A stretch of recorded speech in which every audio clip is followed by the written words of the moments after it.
rapport. What does rapport have to do with any of it? Well, it actually deals with a lot. And a lot of us may not even realize that we do it really well compared to others, right? It's just a natural thing. But a lot of it has to do with, we talk about the science and the art of it. And it's so important for your success. And when we say this, it's personal and professional because it is all about dealing with people. It's all about dealing with people. And by the way, people, so why rapport is so good to develop or have or work on is because we like people who are like us, or we communicate better with people that we perceive are more like us, right? And that's the key. So that's the key. So why is that? And I'm not talking about here, it only matters how you're on the same level of communication, what you talk about and how you do it. And if I feel that you hear me, if I feel that you get me, that's when you've built great rapport with me. Exactly. Now, those of you that are joining us, good morning. And we would love to know what you are doing to build great rapport with people that you first meet. Let's just ask that question. Now, those of you that don't know us, hi, I'm Veronica, and that is Roxana. And we are the Game Changing Work Show. Those of you that may not know us, you can always go to our YouTube channel, the Game Changing Work channel, and subscribe there, which you will never miss a beat of the library of things that we do. Our new program schedule is Wednesdays at 10 a.m. Eastern Time. So glad you guys were able to catch us today. So welcome. Woohoo. So our subject, for those of you that are just joining, is about what does rapport have to do with your success? And we're saying it has to do with everything. And so Roxana just made a really good point, and I'm going to repeat that. One little piece is we want to connect with people like us. And she also said another word, perception. It has nothing to do if it is really about truly liking. It's the perception of someone being like you. And this is where we want to talk about that, because we're going to hit 2 points. I'm in a situation where I need to meet people, and it doesn't matter if I truly, on a personal level, like them or not. It's all about learning how to be in a social setting. So just think of you guys that have gone to a party, or even on online events, or things where you have to start talking to people you don't know. It can be quite uncomfortable, right? Or if you're in a meeting and you're if you're a consultant or you are somebody that is trying to work with leaders, right? We can talk about any kind of situation where you are trying to build that trust and that perception of trust that will give you that sense that you're my person, you're my people. Mm-hmm. I want to talk to you. I want to hear what you have to say. That is what it starts with. And that is really the foundation, because it covers this basic emotional need that we all have to be heard and understood and accepted, or, better yet, loved. So that's why we want to start from there. And let's give a few examples of how you and I build rapport here in these conversations, because in these conversations that we have, and we've been having for a few months now, because let's just say, first of all, we never met face to face. No. You're in Florida, I'm in Ontario, so really far apart.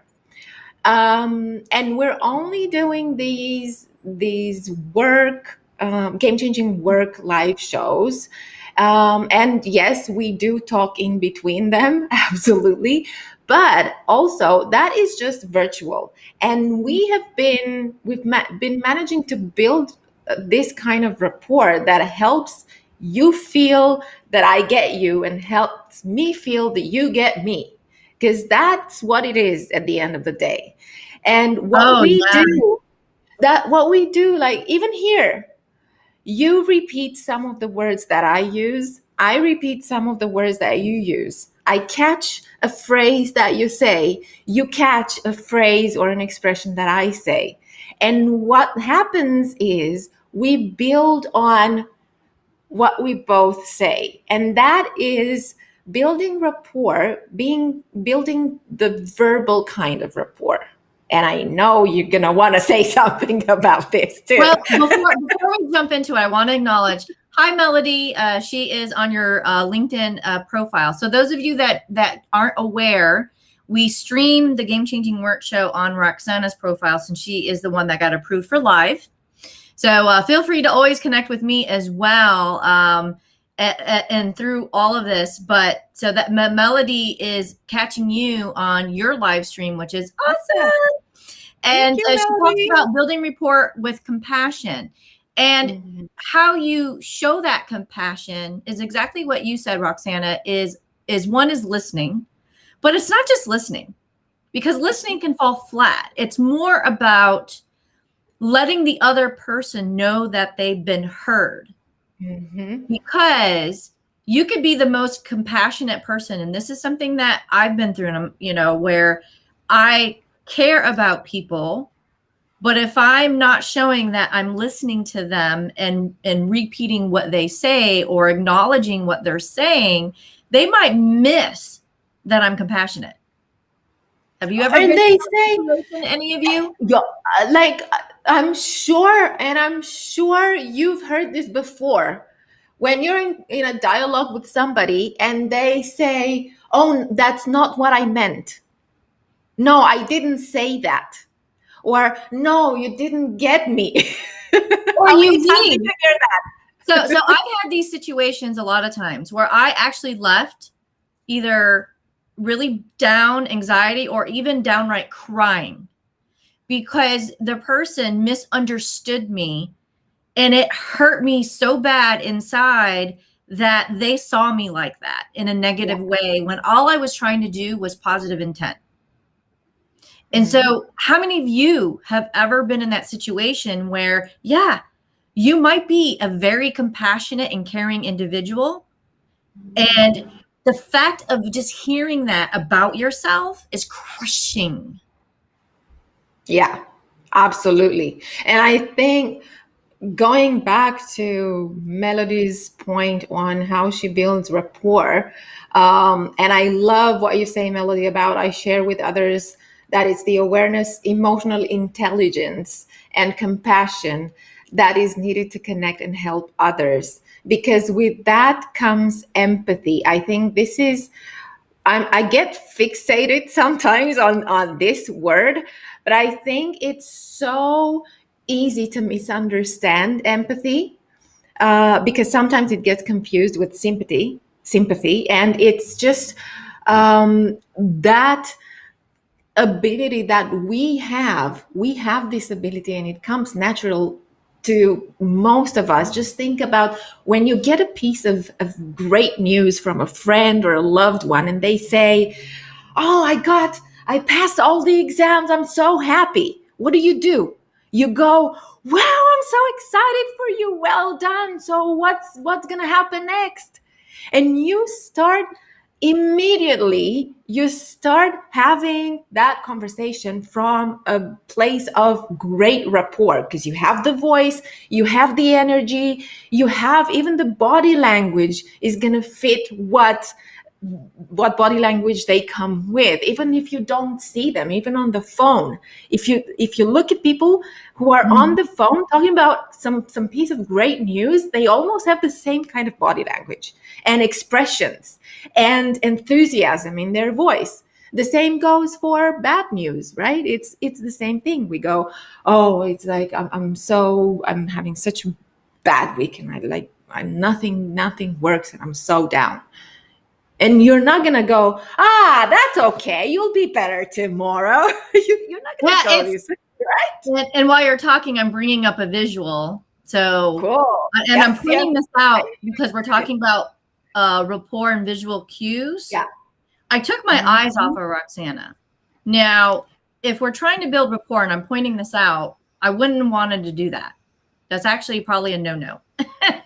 Because the minute you take your eyes off a person, that they sense that. And then the first thing that they're going to do is they might have some distortions, right? What we perceive, the information that's coming in. Roxana said, oh, Veronica's taking her eyes off me. She doesn't care what I have to say. But I knew you had, lucky me, because we communicate. I knew you already had rapport. Yeah, she exactly. was trusting that I'm still listening to her. I care what she has to say, but she knew I was doing something in the background. But how many times have any of you have ever experienced that, right? And you're like, oh, no, I'm sorry, you misunderstood. So it's always about, are you there yet with somebody that they actually know your intentions, right? Positive intent. And because here's the truth. We love to say assume a positive intent. And yes, I used to always say it a lot, as an agile coach and what might have you. But the truth is, what we perceive and how we react, there's a lot of filters that are happening out there. And there's a lot of videos and examples of that out there today, but let's get in some of the kind of science about it. And this is not everything. They actually don't even have the representation of who I am on this one, but this kind of is just a mix to give you an idea. So visual and kinesthetic. And the reason why I kept this is because predominantly in the population, that's what most people are. They're visual or kinesthetic, which visual is what they see, right? They imagine, they're seeing things, very, very visual representation in their mind. Or kinesthetic is that they feel, right? And so everything is more in that sense of feeling. Auditory is obviously what they hear. Now, for me, I am auditory digital, which is I like to think. I get into my head a lot, and everything has to make sense to me, which you don't see in this visual here. But what we're trying to say is, in this thing, I think it's good enough just for sampling, because this is not really more of teaching moment for us. This is for you guys to say what is and why, so you can peel that onion further in further conversations when it comes to building rapport. But look at the needs. This is what I want to point out. The needs are different. Now, you and I are different, Roxana, where I think when we talked about it, you're more visual, right? I'm more visual. And actually, a lot of us also have some kind of visual preference of communicating anyway, because we have visual all around us.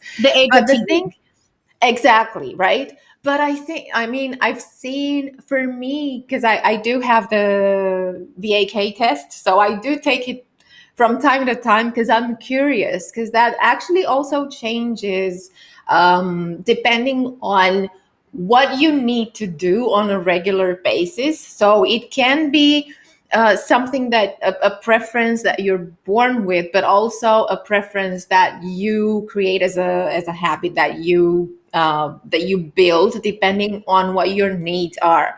But definitely for people who are visual, you're gonna hear them say things like "imagine this" or "do you see what I mean?" They use a lot of visual words. I hear it resonates with me. Does that make sense? I think that is for exactly. So the kinesthetic will say, let's try things out, let's see how this works, let's experiment, I feel, let's give it a try. everything that is connected to this kind of sensory communication. And the auditory will be, hear me out, let's talk about it. All of the auditory talkative stuff, right? Yeah, So they will actually, have these are the to people that talk to themselves. And oh, so, yeah. and oh, you're awesome. Thanks, Melody. We're trying to, dive in, and we probably, Thank you. I know, this is a subject that I talk about a lot on my own. And so does Roxana and her group of people. That's what the beauty of it. Her and I actually have a crossover of how the information. She talks more to the managers, right, of the future, where I talk to people that aren't managers and try to convince them of their leadership abilities, right? Yeah. So, but here's what's important. And you're so right, Roxana, because it's situational, but it's more about you listening and paying attention, right? And in cueing to where they are at the moment. And if you can start mirroring that, right? So, Melody, right? If you were to say something about, I am feeling really down right now, you wouldn't necessarily go to imagine, like, and respond to her in that aspect. She's in the feelings part, right? She's in the kinesthetic. So if you look on there, she's more of that physical connection. So what could you say back that would mirror where she is at the moment? You're going to go into more about how she feels.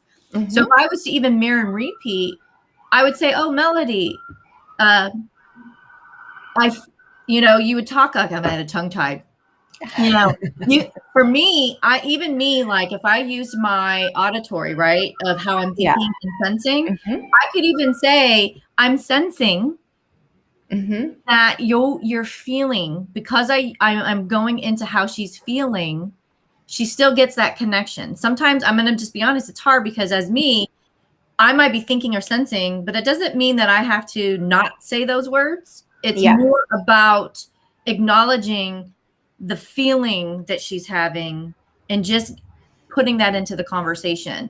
So the more that you start to understand yourself and not try to fight you, I think that's important. But then also know what's in front of you as well by acknowledging. There's a lot of books that are out there today. Yeah, exactly. I love it. I have it.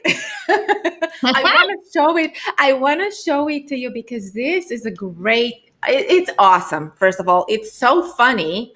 It's written by Alan Alda, who is an actor and a communicator, and he teaches communication. He actually teaches communication to scientists. So that is wonderful. And he has a book. If I understood you, would I have this look on my face? And I think we all resonate with this title, first of all.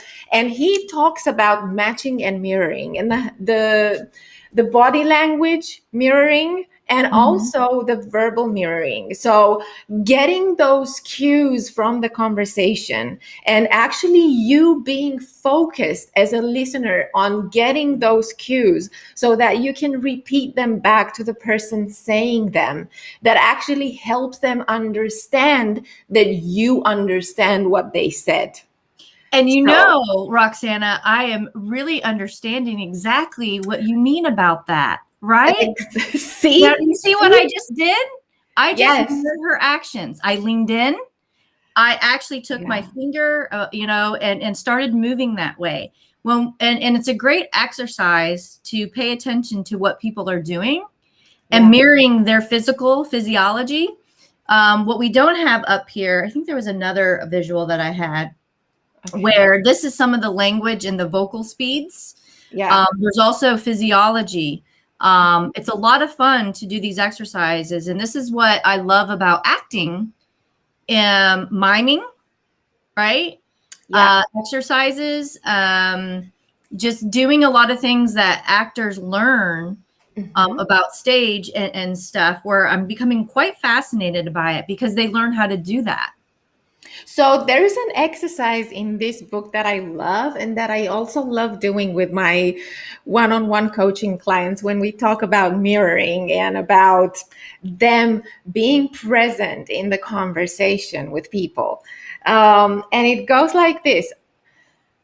I say something or you say something, and then I repeat what it is that you say. But the way that the exercise works is if you actually also, as the speaker, allow me the time that I need to be able to repeat what you're saying and to really mirror your language. Because if you talk too fast, I won't be able to follow. So that is on the speaker. And then on the listener, they actually have to pay attention to what the speaker says so that they can repeat what the whole dialogue.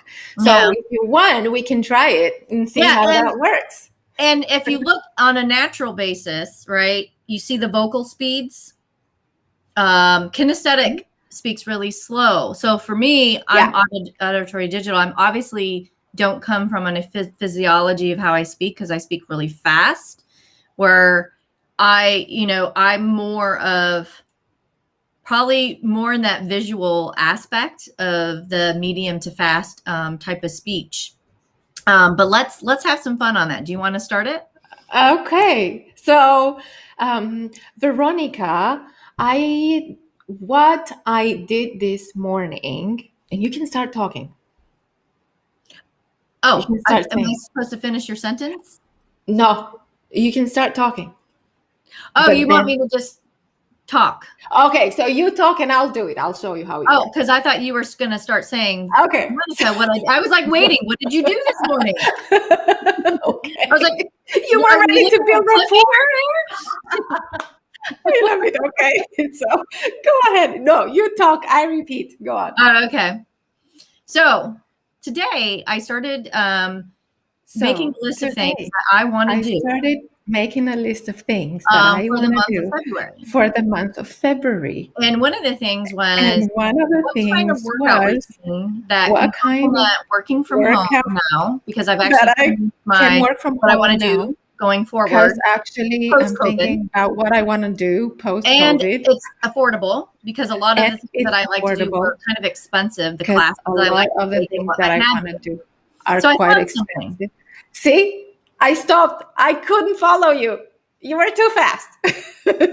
See how it works? So that is one thing. Then the next is for me as the listener, I really need to pay attention to everything that you say, because the whole point, it's the way that this exercise works is if we almost talk at the same time. Because I get to follow you exactly on the right pace and the right volume and everything. And we come together almost as one voice. So that's a great exercise to do when you want to pace yourself and you want to slow down in the conversation, or when you want to be able to focus better on a conversation. Because as a listener, that's hard to do. It's because we have all of those thoughts in our mind thinking, oh, I need to buy milk. Oh, I need to send an email. Oh, I need to do this, this, and that, which prevent me from actually listening, really listening so that I get what you're saying. And it's hard to do with a lot of us stressed out these days. So this is where I want to point out reality. So we're talking about these techniques, and when you're doing an exercise, a lot of times you'll be like, okay, I can do the exercise, right? If you ever been in workshops, but then you go and you leave the workshop and apply it in real life and you're like, oh crap, like, okay, totally different, not even, how it was, because if we're talking, I'm not going to change my speed and my tempo. What do you do? Exactly. So what you do is if you do these exercises regularly, when you need to change your speed or your tempo because you want people to follow you, or when you need to focus on something that's been said to you and you really need to get it, you will be able to apply what you learned in the exercise. And that is focus, you will be able to focus better because you will know how it works and you will know what to focus on. So the exercise teaches you to focus on words, to hear the actual words that are being said to you, and to also repeat them. So you will know in a real life conversation that this exercise helps you focus and hear keywords that you are then able to repeat back to the person. And that's how you build rapport with them. That's what's going to help them understand that you understand. And those of you that are working remote, a little trick that I do is I always have a piece of paper around me. And I don't worry about taking complete notes of what the person said. That's not the point. What I do is I look for a key word. And I sometimes, if I can't remember it, I will just write that word down, because if I know I can repeat that word back, you know, if I'm saying, let me just repeat back what I understood, right? Yeah. Boom, I will do that. I do that a lot because I want to make sure after a certain point of what they said that we're on the same page. Because it's so important to make sure that I'm not misconstruing what I just heard. And I always like to take these pauses, especially when I, you know, work in a professional setting, even more so. Yeah. Because if I just continue, how many times have you guys ever been in a situation like that where you have completely gone down? You're like, oh, that is not what I thought you were talking about. Oh, exactly. Or you leave meeting, like both people have completely different intentions. Exactly. And perceptions. Yeah. Intention and perception, right? Because you go off doing completely actions that are not congruent at all. So the way the message works is this. So I start from here, right? And my intention is to get you all the way to here, right? And then you are on the other end, right? I'm here and then you're here. And on the other hand, you have your own perception of what it is that I intend to say and what reaches you all the way here. So you can imagine all of the things that happen in between my intention and your perception, and then between my perception here of what you understand. It's not easy. I mean, there's a lot of things that can go on. And we're only talking about just words, and there's so much to it because there's physiology.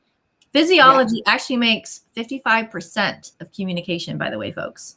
Words are only 7%. And then the rest is tonality. Exactly. It's the voice. It's how you say what you say. So, and it's funny because I was in a meetup where somebody's like, you know, I was always told, you know, it's not what you say, it's how you say it. But here's where I always throw the monkey in the wrench, because what? I always do that. And rapport in the beginning about building trust, I would say yes, definitely. But there's a video that we should play one of these days. We're probably going to run out of time, and it's a different topic, is that words actually do matter. Even though it's 7% of communication. I don't know if some of you guys have seen the Japanese research scientists on water and what words actually do to it. We should play a second of that video because it actually is quite damaging. So even though I say 7% of words for communication, we're only talking about the beginning of the movie right now. Okay. Exactly. So when we talk about rapport, this is when you first meet someone. What do you do when you first meet people? I'm reading this book. I should have brought it, but I don't want to run to my bedroom and get it because it's like next to my bedroom stand. And of course, can I remember the names of books? Search it out. Look it up. 72 ways to get noticed by others, or something like that. And she obviously was in the acting. I'm telling you, a lot of the actors, they end up becoming these communication coaches. That's where you learn about communications. Yeah, exactly. I should have been more into theater as a kid. So it doesn't stop me now, right? Nothing ever stops you. You know, there's always time, right, to start.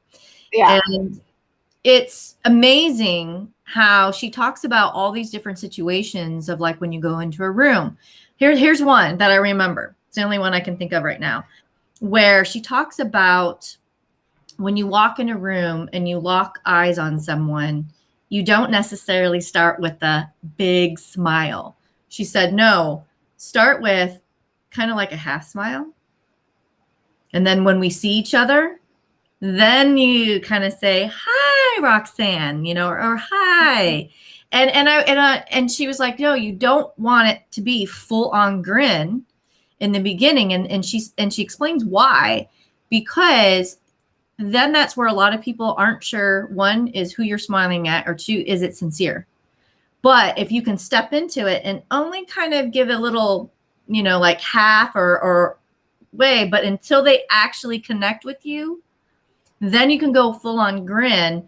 And it's so powerful that 55% of physiology, they will feel like, oh my God, she's smiling at me. She's smiling at me. Mm-hmm.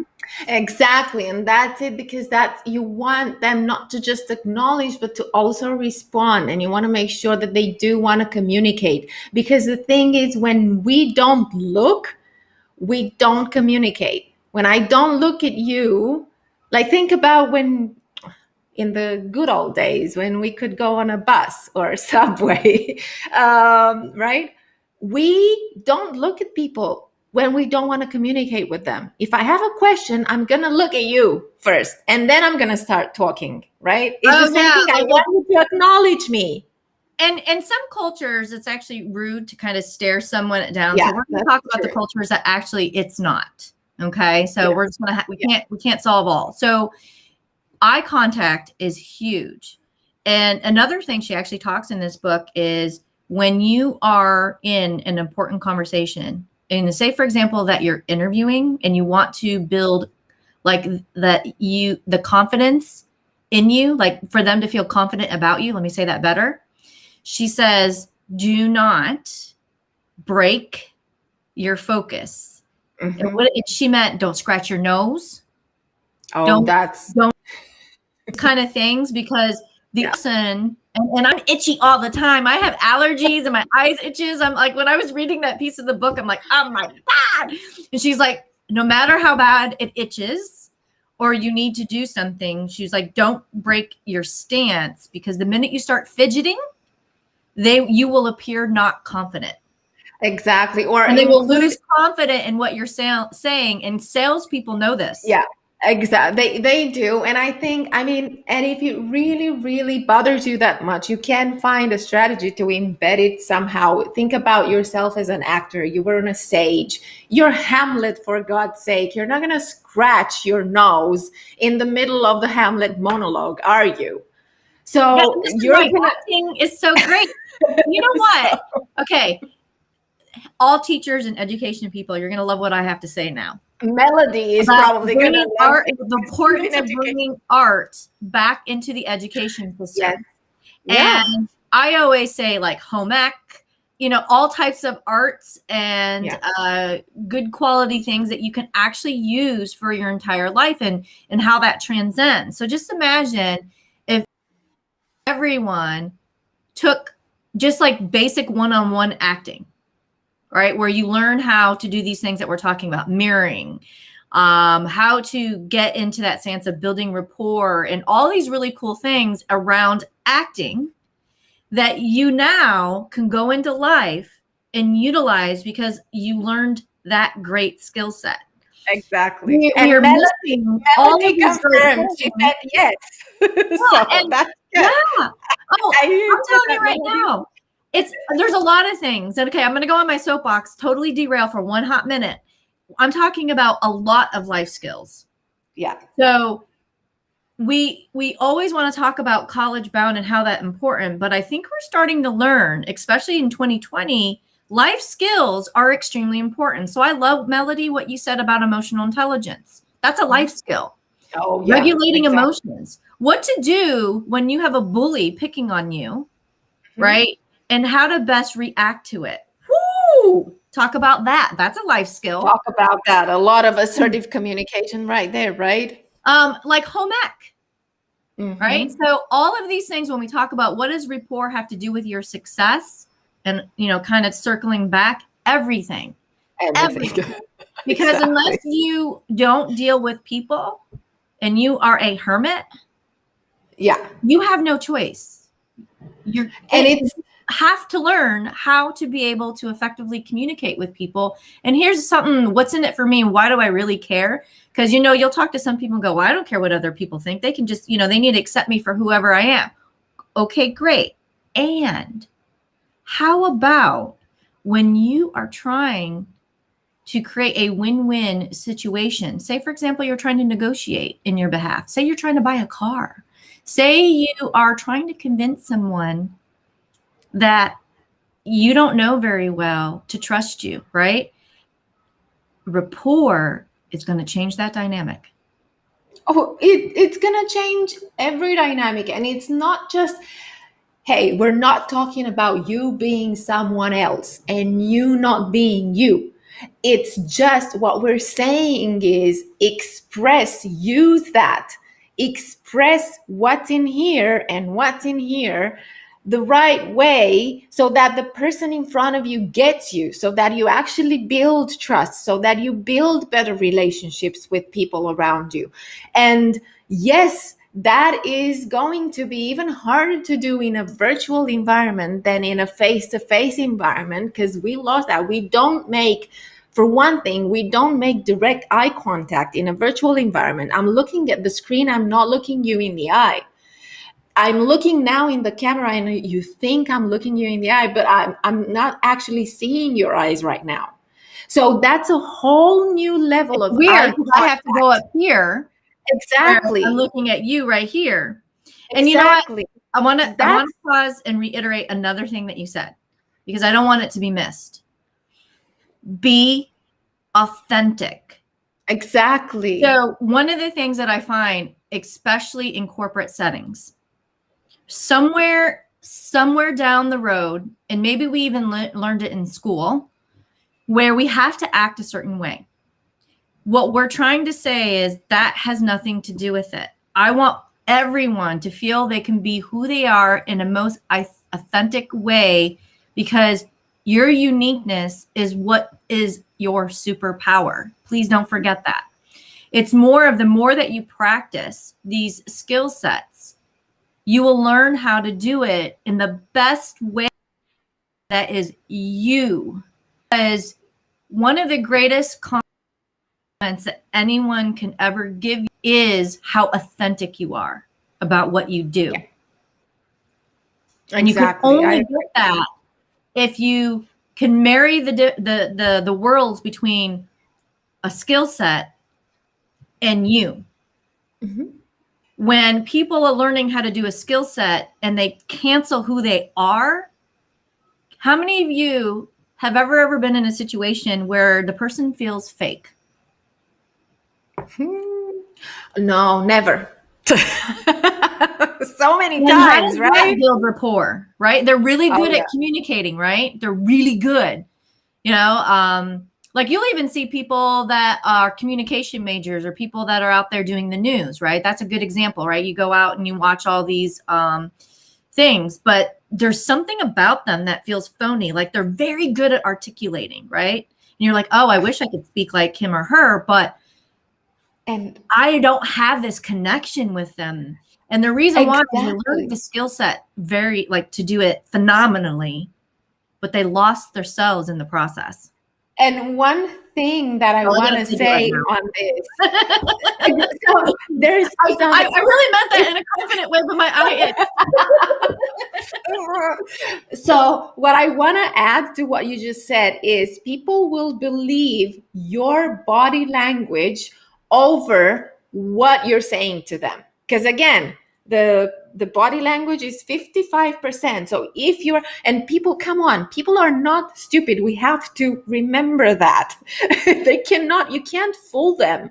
And if I tell you something, and I'm just telling you because I'm just telling you, but I don't believe it, there's something in my body language that will tell you otherwise, and you will believe my Wow. body language over what it is that I'm saying. And that's the feeling that we get with people who we think are phony, and that is going to be visible, that's going to be perceived. Again, talking about intention and perception, right? I'm going to feel it, I'm going to hear it, and I'm going to see it. So and here, you know that phrase, the eyes are to the soul. Well, it's actually true. it is exactly. We can go on and on about this subject, where how much your eyes actually tells you about somebody. She had another thing called sticky eyes, like, how like you fixate, on someone and how that kind of brings them in. But when you talk to people and you pay attention, and in NLP, we learn about the eyes and how they move around. And it can tell you what somebody's doing. Are they recalling something? Are they constructing something related to lying? But I'm going to give you, it's not just one way, and I'll leave it at that. That's like a whole other topic on its own. Exactly. And it can look differently if you're multilingual, which we should do that with you one day to see how that works. Because English isn't your second language, you might actually have to recall first and then construct, or you're going to go differently because your language. So that's something when you really learn about eyes and the physiology of people. This is why all of you that don't want to get on video if you're working remotely, and become a habit of it. Yeah. You don't have, and a lot of us need to get over our vanity. And I'm just going to say it, get over your vanity. That when I was coaching in organizations, I purposely would look like I rolled out of bed. And I did it on purpose because I wanted to look like crap and prove that I can get on video, and I was okay with it. I had to be like, I'm okay with the lack of me worrying about my vanity. I also, I cover this right now, but when I was working, I have a bed because it's like an office and a guest room. And so, the king size bed kind of comes out and you can see it. Folded laundry was back there or whatever. And I let them see it. I didn't care because I was trying to get them to be comfortable about getting on video. And it didn't really matter if your kids were in the background or the dog was on your lap. This is a great time for those of you that have been remote.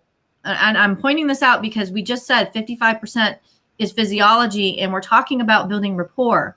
So if you're in a team setting and you're with a group of people and you're having a hard time connecting, this is why I'm stressing this. Get on video. Get on video and let them know that you're paying attention. Like right now, I don't know if you can tell, but I'm actually leaning forward because I'm super interested in this conversation, and I'm really, but honestly, watch your posture when you are in a conversation that you're really interested in versus a conversation where you're bored, and you will see what it is that your body is doing without you telling it to do anything. When you're really interested, you're just moving forward because you want to grasp everything. I want to hear everything that you're saying right now, right? Well, I was a high school teacher, and then, been a project manager, and then an agile coach. And so a lot of the things that I have done are very people-centric, and also trying to get people to work well with each other. So my job always has been, and actually it's been an interest of mine, I'm one of those people that like to sit on the bench and watch people, so I'm not going to lie, is to watch the room. So it's very hard. How can you watch the room if you are working remote and nobody has their video on? Because one of the things I do is I flip the gallery view, like, right, if we're in a setting and I'm watching as someone else is talking, what they're doing. And a lot of times I will either chime in to try to change the dynamic and break the pattern, so to speak, or I'm IMing the background to the facilitator, hinting that they need to break the pattern because I'm seeing what's happening. Yeah. But that is why in a virtual setting you do need the video. Where I don't get the video, I try to do some exercises like ask people to count, and they're like, what? And it's such a difficult exercise to do, especially when you are not on video. And it's just, it goes, everyone needs to add up. So you start at 1, I go with 2, and then another one says 3. And as much as we can count up, that's perfect. But the thing is, if you can't see each other, that's tough, because you don't see when the other one has the intention to speak. Because if you overlap, you have to start over from happens 1. all the time. You don't need And that happens all the time, right? Because and you're sitting here waiting, right? Exactly. You're like, oh my God. And you don't know who's gonna. Long-winded. Is there anyone? Right? Yeah, right. And sometimes you're trying to do the physical cues or like whatever. Now, it's kind of cool they have that raise hand feature. But it is. But regardless, for people who use it, I think we drove home the point is building rapport requires really, if you really want to build rapport well, there's a reason why salespeople like to do in person or to see someone. I'm going to finish it up with a great story because stories help kind of resonate. I was doing the 5-day Tony Robbins challenge. Woo-hoo. And so day 3 was all about creating your own economy. And this was about how you are, creating value, and that's a whole other topic on its own. But he had an old, because he does like business mastery session, part of one of his businesses, and he had Sarah Blakely from Spanx on. Yeah. And she was talking about how she became a billionaire, like, the struggles and what. So long story short, she talks about how she got into Neiman's. And her background is in sales and cold calling sales. So that was hugely beneficial to how she got where she was. Mm-hmm. But the key was when she was on the phone of scheduling the appointment, the woman said, "Oh, send it in the mail," because she's trying to sell her Spanx. She said, "Well, can I just have 10 minutes of your time in person?" Yeah. And the reason why she did that, because she knew nothing was ever going to happen unless she was physically in person with this woman. She knew that from sales. So she got on the plane, flew to Texas, right? And that is what started Spanx. Yeah. Being in Neiman's Marcus, from her going in person and building and knowing what to do when she gets there. But that's why, and the reason why I'm saying this, if you probably talk to a lot of people out there, when it comes to something extremely important, how much more do you get moving forward, right? The outcome that you're trying to do, if you can actually see someone. So what's the next best thing from physically being in person? What we're doing right now. Exactly. And what we're doing right now, and ideally, we're doing, and this is actually the second ideal on a virtual meeting, because we're talking to each other, but we don't, for instance, we have Melody who is also with us, but we can't see her and we can't hear her. So live meetings with people that you can see and hear in real time, that is going to be key, because that is when you're going to see if anything resonates, if they're tired, if they're happy, if they agree with you, if they want extra information, anything. So, and I love what Melody said here about leadership positions, because she says, when striving for leadership positions, we know that how you do anything is how you do everything. And I absolutely agree with that. I love this quote. So if the trust isn't there and you're not authentic, you can hang that position up because you're not going to get it. It's truly all about rapport. And yes, it is. And it's the kind of rapport that you're building physically and verbally and also mentally, right? So there's two things that I want to leave all of you with, and this is something fun. All right. And it's a little how-to-y tip. I'm just going to, say that is Okay, that's fine. right now. So some of you are looking for jobs right now. And this is why I'm going to share this, is that there's a thing called video cover letters. I was reading an article of one of the popular companies that cover letters are extremely important, and a lot of people are not utilizing them.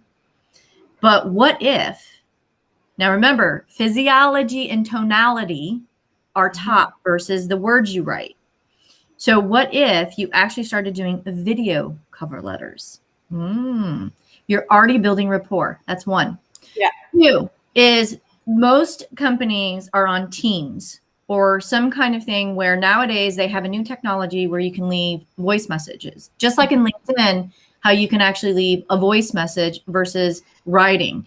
So before I finished up my Agile coaching engagement, I started doing that with leaders. I would leave them a voice, in the chat and Teams, instead of me like saying, hi, I'm going to schedule some time, blah, blah, blah, blah. I actually left them a voice message and said, hey, Susan, I wanted to, connect with you. I'm going to be sending you a meeting invite. And I just wanted to connect and follow up and see where you are right now and get some feedback and how I can help you and the team, blah, blah, blah, blah, blah, blah, blah, blah, right?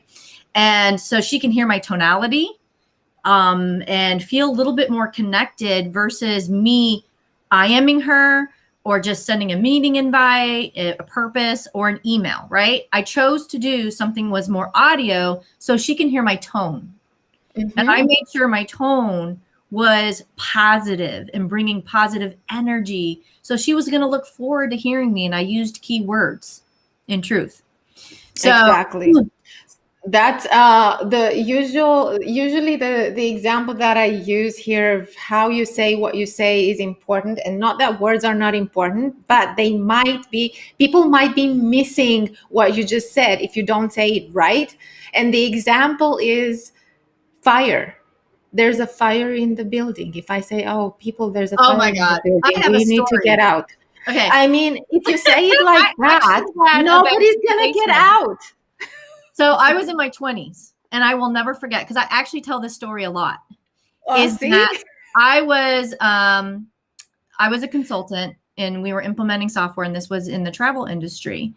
And after we install the software, there's always usually issues. So I was supporting them. I quickly was reading her email and resent versus resent. Okay. Okay. So I thought she was resenting what I said to her earlier, right? And she was offended. So my automatic reply to this woman was, oh, I'm sorry. And I was apologizing. And all she was trying to say is she resent the file, like in a technical help. Yeah. And I was going down the path that I disrespected her and made her mad. It was crazy. All over just that one word. Exactly. So true about what you can misread. That's why I love the audio messages and why I'm sharing this with all of you, or video cover letters. Exactly. Because you can cut to the chase. And also video cover letters, even if you can't send them to everybody, or if they don't accept video cover letters, that is a great exercise for you to do, because you get to record yourself and then you get to watch yourself in action, and you're going to know the body language that you use, the voice, the volume, the pace, everything. And then you can tweak them to match your message even better, because chances are you're not going to be happy with the first video that you're making, because that's not gonna embody all of your energy and all of your thoughts and the beliefs and everything that you want to convey in your message. So, but that's a great exercise for you to do, and don't be afraid to do it. And the easiest way, and I'm going to send some love because I know a lot of you are looking for jobs right now, is you can actually, if you don't have a YouTube channel, you can create one. And what you can do is record. So you can get on Zoom. Zoom is free. So these are all free things that I'm sharing with you. Yeah. So you can get on Zoom and record an MP4 file and you can upload it into your YouTube profile as unlisted. Okay, so it's not for all the public to see. It's private, and only the people that have the link can actually see it.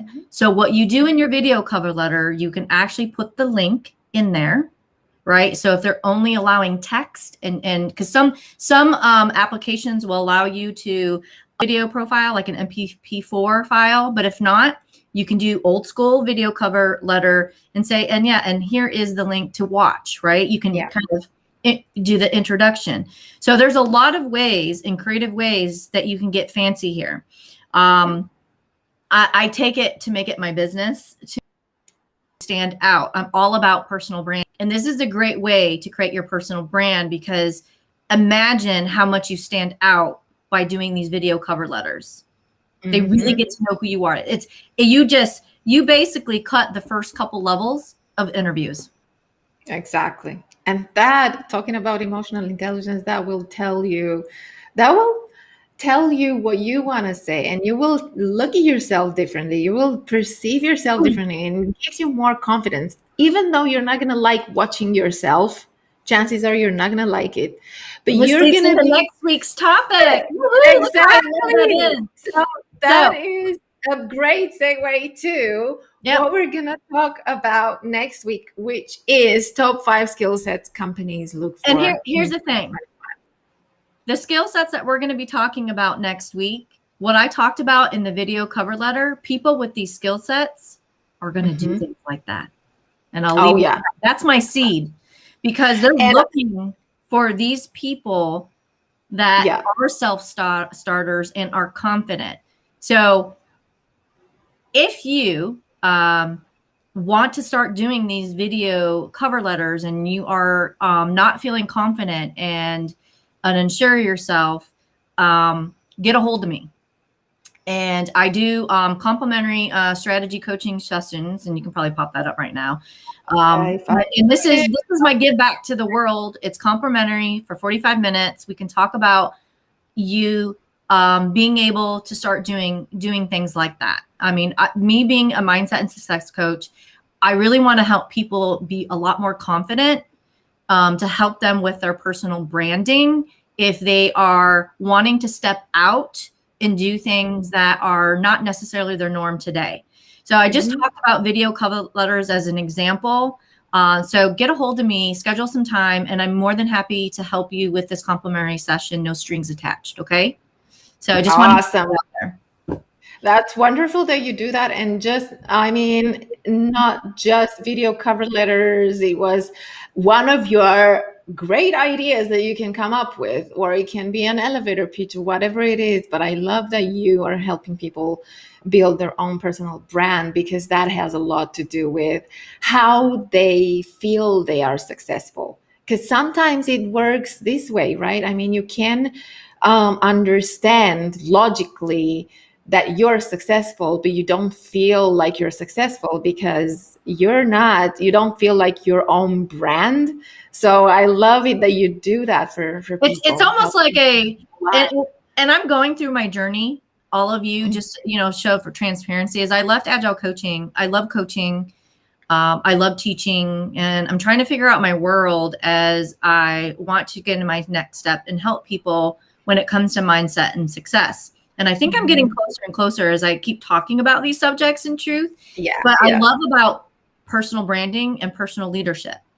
And I have a feeling I'm really moving in that direction in truth, is to help people be very unique and authentic of how they lead, and whatever that starts to look like. It's not necessarily management. And I think that's where the complementary between Roxana and myself, this is just more on the personal level.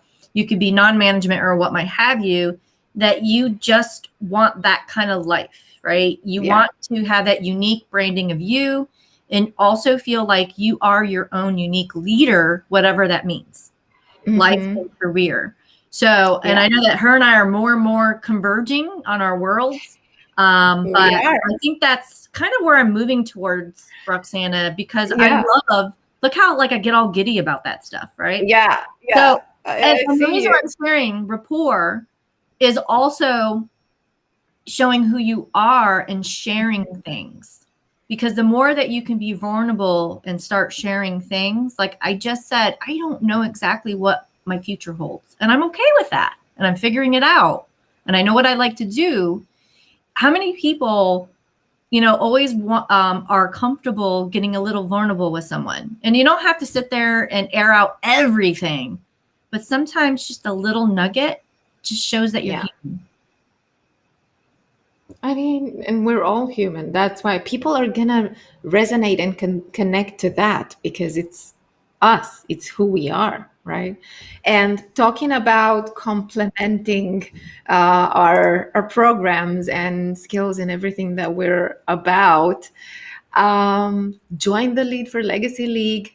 If you're a team leader or a manager or a small business CEO that wants to know how to lead people in teams and wants to build their people and management skills, then this is for you. It's global, it's online, it combines training and group coaching. And we've done, so funny enough, it's a program where you learn how to manage other people by learning how to manage yourself. So we talked about power poses, we talked about breathing exercises, about posture, about working styles, about generations. Yesterday we had our weekly group coaching meeting, and we were talking about feedback and how different generations perceive feedback differently, and how you can give and receive feedback so that you can improve your relationships with others. So a lot of stuff that we discussed there that people want to talk about. So I have people from, currently I have Canada, Mexico, Romania in the house. So that's interesting. And these are people who, no matter where you are in the world, if you are a mid to senior manager and you have a team that you're leading, especially right now, you kind of have the same challenges, and they want to talk. They come up with amazing questions that they ask, and amazing situations and challenges and issues that they have right now with the team, and they want to solve that. And one of the things that I got from someone was, this is great because I don't want to be just another manager. I want to be a great leader. I want to leave something behind me. I want to be remembered for how I did things and for how I left people feeling after working with them. So join us. You can join anytime. And those of you that are watching our show, this is a feedback, kind of throwing it out there, me surveying the world. Roxana and I've always talked about where maybe we create a world where you have the managers, right? And then you have the people that are non-management, of being able to go through these programs. A lot of times in organizations, I find them quite shallow. They don't really go through the mindset aspect of it, right? Where what I call change work. And what I learn a lot more in NLP, like, in the coaching, and really finding a person's identity. That's what I'm getting at. Where she works a lot on that with that group of people. Then you have the other half of people of creating this world where both can come, but then also how it converges with each other. So if that ever sounds interesting to any of you, I'd love to hear back your feedback. It's like, ooh, yeah, I would love to have a program that works on me as a leader, but also my people. And that's my question to you. Would that sound interesting to you? Mm-hmm. Okay, awesome. So we're done for today. Don't forget, next week we have the top 5 skill sets companies look for in 2021. And we have a guest. We haven't mentioned that. So stay tuned. In the meantime, if you have any questions or suggestions for topics that you want us to talk about, just drop a comment and we'll follow up on that. And you can also remember, subscribe to our YouTube channel, right? It's called Game Changing Work. You can subscribe, you can comment there. You'll also get notified when we are going live. Just remember, Wednesdays, 10 a.m. Eastern Time. Yep. And we'd love to hear back from you. Any kind of topics that you're interested in, please let us know as we schedule out, because this is for us to get people to start rethinking about things, but then also help people with the things that they are thinking about right now. Exactly. So see you next Wednesday. Have a great rest of the week. Bye.